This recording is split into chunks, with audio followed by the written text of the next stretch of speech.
The Four Disciplines of Execution by Chris McChesney, Covey, and Jim Huling. Picture this for a moment. It's a crisp Friday night. Stadium lights blaze overhead, casting dramatic shadows across a perfectly manicured football field. The stands are packed shoulder to shoulder with thousands of buzzing fans. The home team takes the field, players ready, the whistle blows, and the game begins. But something feels strange. As the plays unfold, silence, no cheers, no gasps when a pass nearly gets intercepted, no roars when the running back breaks through the line, just the dull hum of thousands of scattered conversations. The players are giving everything they've got, tackling, running, throwing, but it's as if no one in the stands even realizes a game is happening. What's going on? Turns out, a few weeks earlier, a hurricane tore through town and ripped the scoreboard clean off. And tonight, it still hasn't been fixed. Nobody in the stadium can tell you the score. They don't know which down it is, or how much time is left. A game is being played, sure, but without a score, it's just activity, motion without meaning. And so, the crowd loses interest. They disengage. Now let me ask you something. Ever felt like that in your own life? You're busy. Racing from class, to homework, to practice, to your part-time job. You're tackling your to-do list, putting in the effort, but at the end of the day, or the week, or the month, you look back and can't quite tell if you're winning. You know you were busy, but did you actually make progress on the things that truly matter? If that sounds familiar, you're in the right place. Because today, we're going to talk about the invisible force causing this feeling, and the surprisingly simple system to overcome it. We're diving into a book called The Four Disciplines of Execution. Don't let the title fool you. This isn't some dry corporate manual.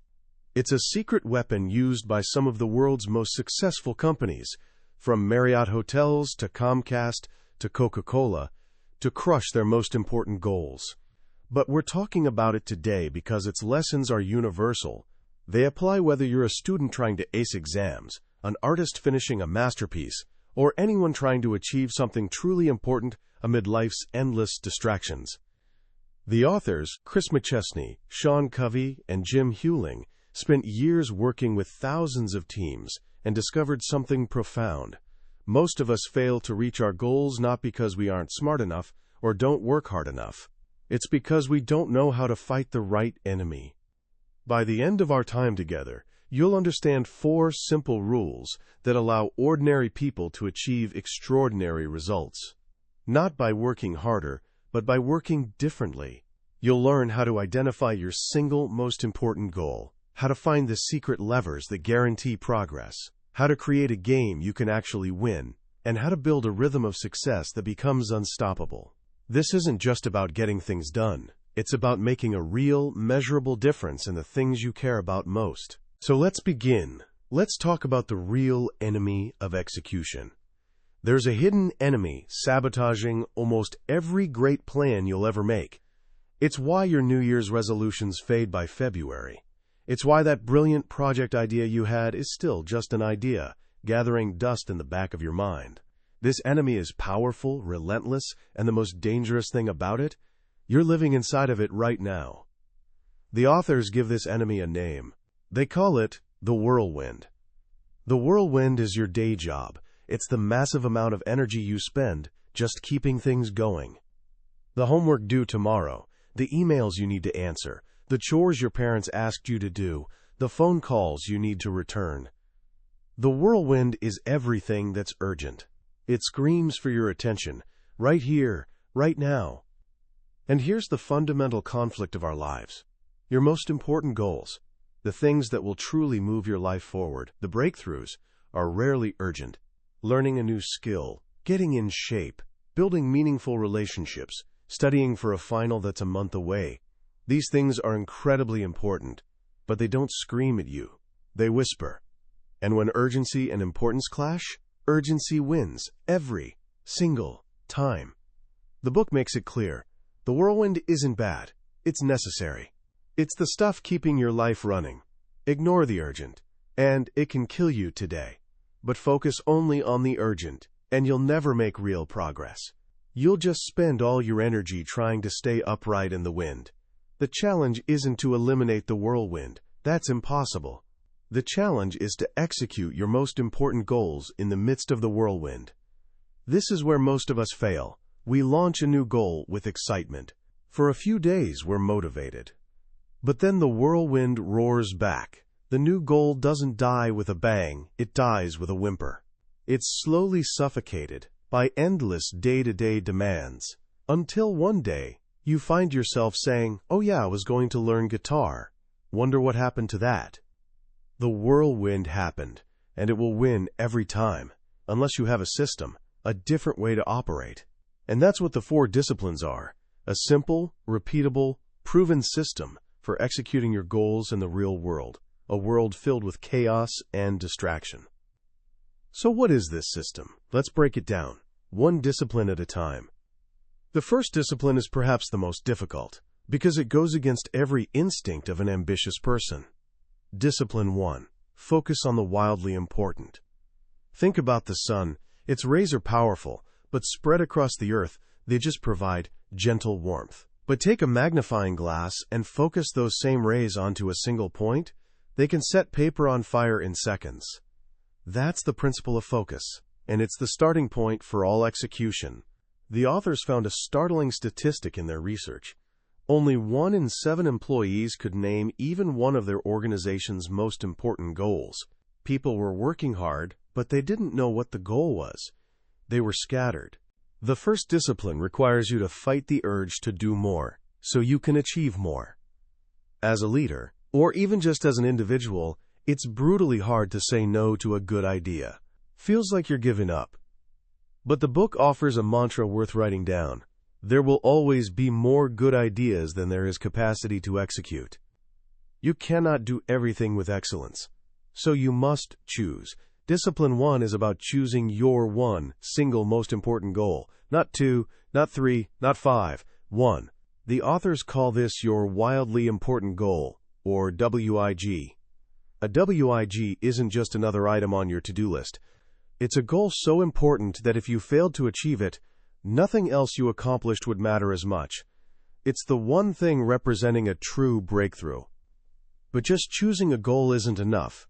It has to be crystal clear. Vague goals lead to vague results. The book gives us a simple, powerful formula for defining any WIG from X to Y by when. I want to get better grades is a wish. It has no focus. But increase my GPA from a 3.2 to a 3.5 by May 31st. That's a WIG. You know exactly where you're starting. X is 3.2. You know exactly where you're going. Y is 3.5. And you have a deadline by May 31st. There's no ambiguity. It's a clear finish line. You either cross it or you don't. The most powerful example of this in history comes from the 1960s. In 1958, brand new agency NASA had a list of goals that sounded like they were written by committee. Things like the expansion of human knowledge of phenomena in the atmosphere and space. Noble? Yes. Inspiring? Not really. Measurable? Almost impossible. And the results showed it. Russia was launching satellites and sending cosmonauts into orbit, while American rockets were exploding on the launch pad. Then, in 1961, President John F. Kennedy stood before Congress and threw out all those vague wishes. He gave NASA one single, crystal-clear WIG. He said this nation should commit itself to, before this decade is out, landing a man on the moon and returning him safely to Earth. Think about that in our formula. From X, earthbound, to Y, the moon, and back, by when, the end of the decade. It was audacious, it was terrifying, and it was the most powerful focusing goal ever set. Suddenly, every engineer, every scientist, every technician at NASA had their magnifying glass. They knew the WIG, and this singular focus unleashed a wave of energy and innovation that changed the world. That's the power of Discipline 1. It's about choosing that one goal that will make all the difference, and defining it with such clarity that everyone knows exactly what winning looks like. But having a target is only the first step. Next, you have to figure out how to hit it. And that brings us to the secret of execution. Discipline 2. Act on the lead measures. This is where the magic really happens. This is the discipline of leverage. Imagine you want to move a giant heavy rock.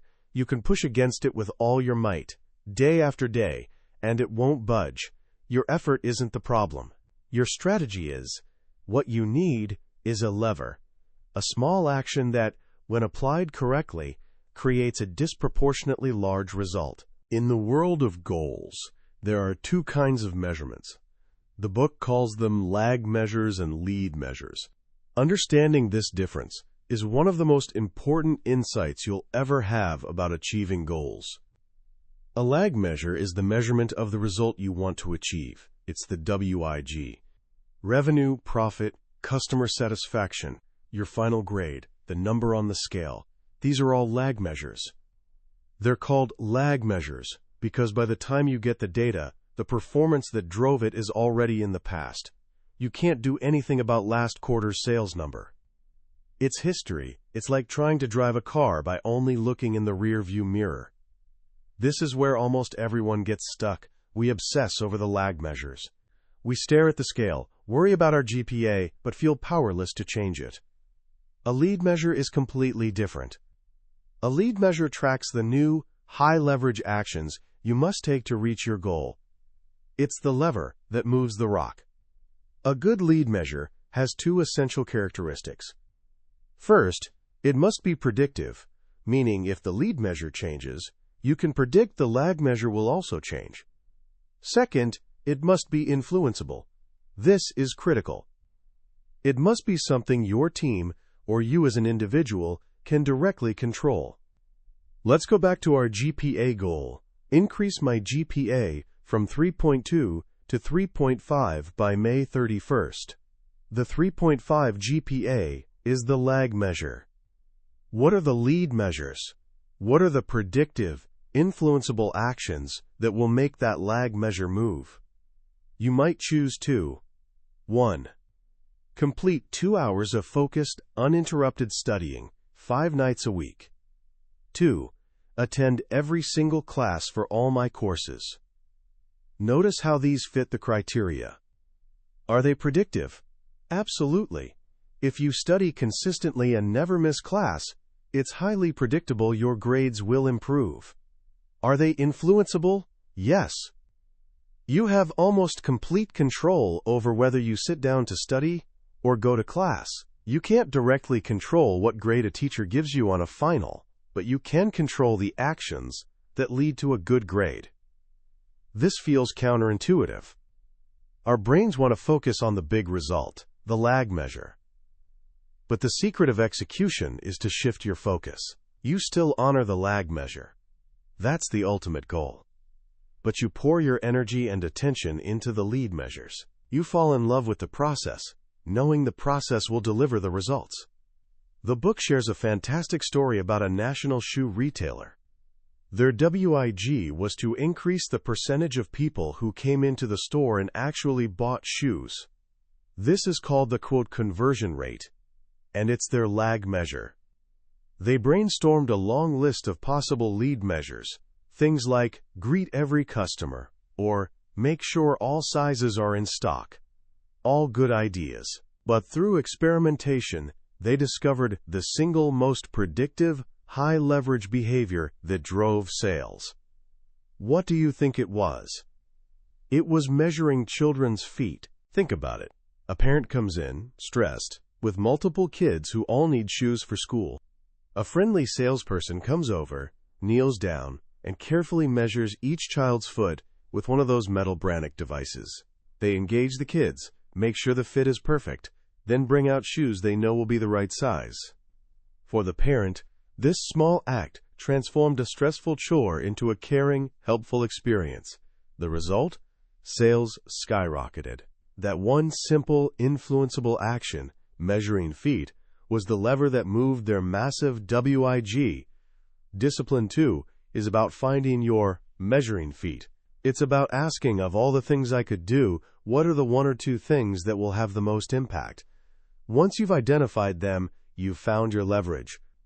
So now you have a clear goal, your WIG, and you have your levers, your lead measures. You have the design for a winnable game, but it won't feel like a game until you can see the score.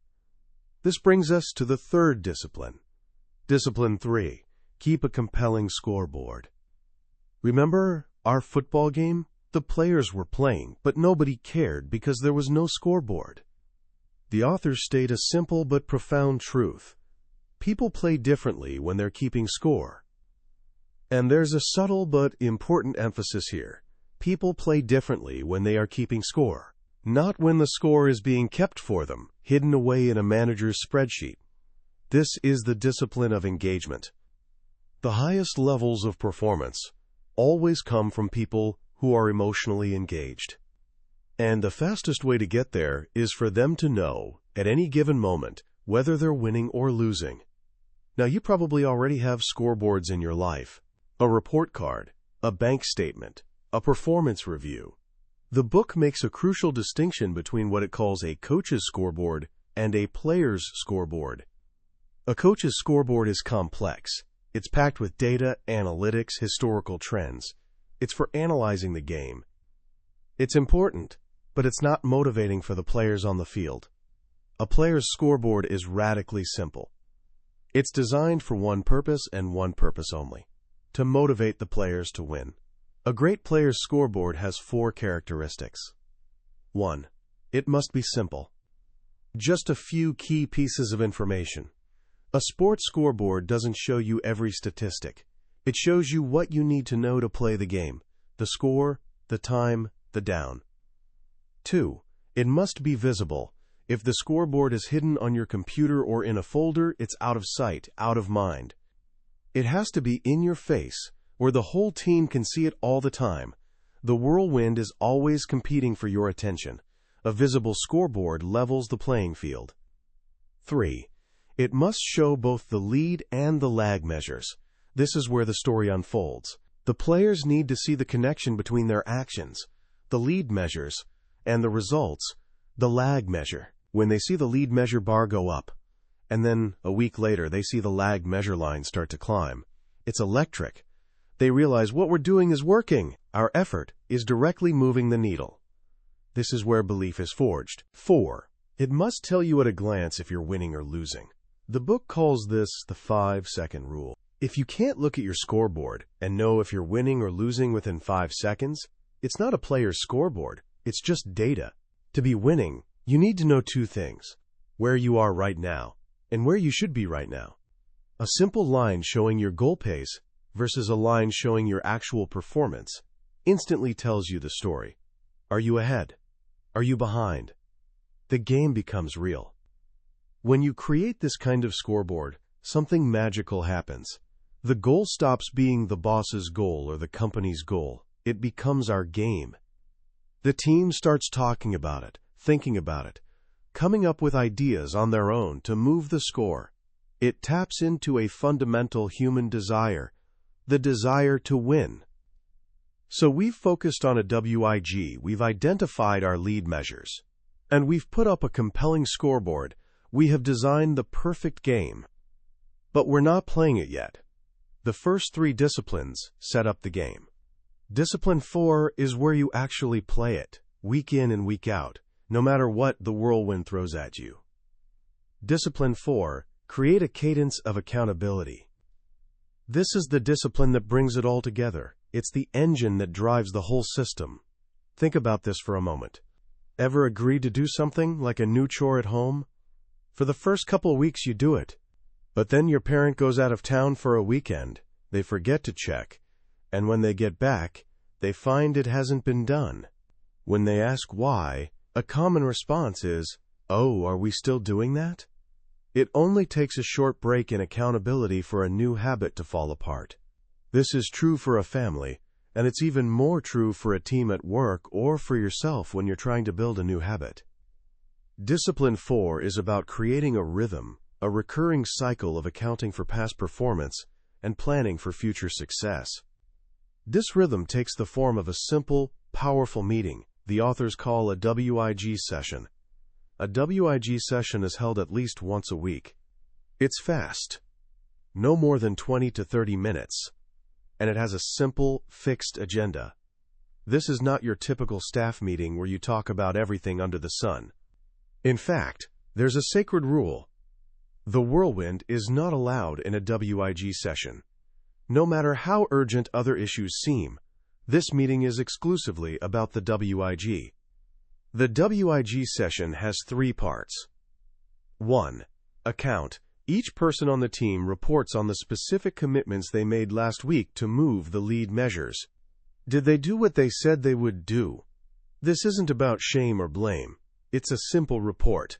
I committed to making 3 extra calls to prospects. I made 4. Here's what I learned. 2. Review the scoreboard. The team looks at the players' scoreboard together. Are the lead measures moving? Is that moving the lag measure? This is where the team learns. They celebrate successes. They analyze failures. They see what's working and what isn't, in real time. 3. Plan. Based on what they've learned, each team member makes 1 or 2 new commitments for the coming week. The question everyone answers is crucial. What are the 1 or 2 most important things I can do this week to impact the scoreboard? Notice the specificity. It's not what's the most important thing I can do. That question would just pull you back into the whirlwind. It's about what you can do to move the score. And here's the key. The team members come up with their own commitments. When someone chooses their own path, their commitment level is 100 times higher than when they're just told what to do. They're not just making a commitment to the boss. They're making a promise to their teammates. The accountability shifts from being organizational to being personal. Nobody wants to be the person who comes to the WIG session next week and says, I didn't do what I promised my team I would do. This simple, repeating cadence is what keeps the goal alive in the face of the whirlwind. Every week, the team comes together, refocuses on what's most important, holds each other accountable, and makes a new plan. This weekly rhythm creates a just-in-time plan that's constantly adapting to reality, far more agile than any rigid, year-long plan sitting on a shelf. It forces the important work, the work on the WIG, into the gray chaos of the whirlwind. Let's look at how this all comes together through the story of Jim Dixon, manager of a struggling grocery store, Store 334. The store was a mess. Employee turnover was high. Sales were low. Jim was working 16-hour days, trying to do everything himself, constantly feeling like he was pushing a boulder up a hill, only to watch it roll back down every single morning. He was trapped in the whirlwind. Then he learned the 4 disciplines. For Discipline 1, he and his leadership team set a WIG, improve the physical conditions of the store, cleanliness, stocked shelves, etc., from a score of 13 out of 50 to 38 out of 50, from X to Y by when. For Discipline 2, they identified lead measures like reducing out-of-stock items and ensuring the aisles were always clear. For Discipline 3, they put up big, simple scoreboards in the back room for everyone to see. And then they launched. For the first 2 weeks, nothing happened. In fact, some employees, angry at being measured, tore the scoreboards down. The department managers were still lost in their own whirlwinds. Jim was frustrated. The system wasn't working. Then he had a breakthrough. He realized he was missing the most important part. In his next meeting, he didn't tell his bakery manager Yolanda what to do. He applied Discipline 4. He asked her, Yolanda, what is the one thing you could do this week that would have the biggest impact on the store condition scoreboard? Surprised, she thought for a moment. I guess I could clean out the back room. It's so cluttered I have extra racks out on the floor. Great, Jim said. Just that one thing, Yolanda. That's it. He went around the room, asking each manager the same question. They didn't commit to fixing everything. They each made one small, high-impact commitment that they chose themselves. The next week, they came back and reported on their commitments. The scores started to move. Slowly at first, then with real momentum. As the store conditions score went up, so did sales. Store 334, once the worst-performing store in the region, went on to become the best. Jim went from a burned-out micromanager to a true leader. He hadn't worked harder. He and his team had started working on the right things, with focus, leverage, engagement, and accountability. They'd installed a new operating system. And that's the promise of the 4 disciplines. They're not just 4 good ideas. They're a matched set. They're an operating system for execution. Discipline 1 gives you the focus. Discipline 2 gives you the leverage. Discipline 3 creates the engagement. And Discipline 4 provides the accountability that drives it all home, week after week. It's a system that allows you and any team to conquer the whirlwind and achieve what truly matters most. When you first encounter the 4 disciplines of execution, it's easy to dismiss it as just another business book. But as you spend time with its ideas, you realize it's something much deeper. It's a book about human nature. It's about why we so often fail to live up to our own potential. And it provides a clear, compassionate, incredibly practical path forward. The most powerful idea, for me, is the concept of the whirlwind. It gives a name to that feeling of frantic, unproductive busyness I think every single one of us experiences. It's not a personal failing. It's a condition of modern life. We're constantly bombarded with the urgent. And the book doesn't judge us for that. Instead, it respects that reality and gives us a set of tools designed to work within it. It doesn't ask you to become a superhero who can magically stop time. It asks you to carve out a small, focused, disciplined space where your most important work can happen, consistently. What I love about this framework is that it's built on principles, not just practices. Focus, leverage, engagement, and accountability. These are timeless laws of achievement. The authors didn't invent them, but they codified them into a simple system anyone can follow. It shifts your entire mindset from, "I hope I can do this," to, "Here is exactly how I will do this." It's also a deeply human system. By insisting that team members choose their own commitments in the WIG session, it puts ownership and autonomy back into the hands of the people doing the work. It transforms accountability from a top-down judgment into a peer-to-peer promise. And by making the score visible to everyone on a player's scoreboard, it taps into our innate desire to contribute to a winning team. It's not about pressuring people. It's about inviting them into a game that matters and a game they can win.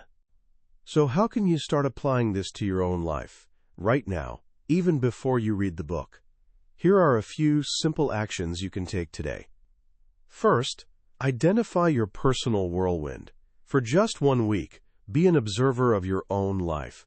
Notice the things pulling you away from what you intended to do. The social media notifications, the quick emails that turn into an hour of work, the small, urgent tasks that pop up and derail your focus. Just write them down. Don't try to fix them yet. Just become aware of your enemy. Second, define one personal WIG, just one. For the next 90 days, what is the single most important breakthrough you want to achieve? Maybe it's in your health, your studies, or a personal project. Define it using the from X to Y by when formula. Make it real, make it measurable. Third, brainstorm your lead measures. What are the 1 or 2 actions that, if you did them consistently, would be predictive of you hitting your WIG? And are they 100% influenceable by you? For a fitness goal, it might be exercise for 30 minutes, 4 times a week. For a learning goal, it might be practice guitar for 20 minutes every single day. Don't overcomplicate it. What's your lever? And finally, create the simplest scoreboard imaginable. Take a piece of paper and draw a calendar for the next month. Every day you hit your lead measure, you get to draw a big, satisfying X through that day. Put it on your bathroom mirror or your bedroom wall. Somewhere, you'll see it every day. Your goal is simple. Don't break the chain. The power of the 4 disciplines isn't in its complexity. It's in its relentless simplicity. It's a system that acknowledges the chaos of our lives, but refuses to let it have the final say. It's a way to turn vague wishes into concrete wins, not just once, but week after week. It's a formula for making progress on the things that truly matter. And in the end, that feeling of making progress, of winning your own game, is one of the most satisfying feelings in the world. That was a summary of the 4 Disciplines of Execution by Chris McChesney, Sean Covey, and Jim Huling. We've certainly covered the main ideas today, but I'll be honest with you, a summary is like looking at a map of a beautiful country. It can show you the layout and the key landmarks, but it can't give you the feeling of actually walking the streets, breathing the air, and meeting the people. The real magic happens when you read the book for yourself. It's in the quiet moments, when a particular story or a simple phrase connects with you in a way you didn't expect. This summary is designed to help you decide if this book is worth your time and attention. If anything we've talked about today has struck a chord, I encourage you to grab a copy. Reading it isn't just about learning. It's an experience that can genuinely change the way you approach your goals and your life. The link to the book is in the description. Also, if you found this journey valuable, please take a moment to click that like button and subscribe to the channel. It lets us know we're on the right track and ensures you won't miss our next exploration into another life-changing book. Let's keep learning and growing together.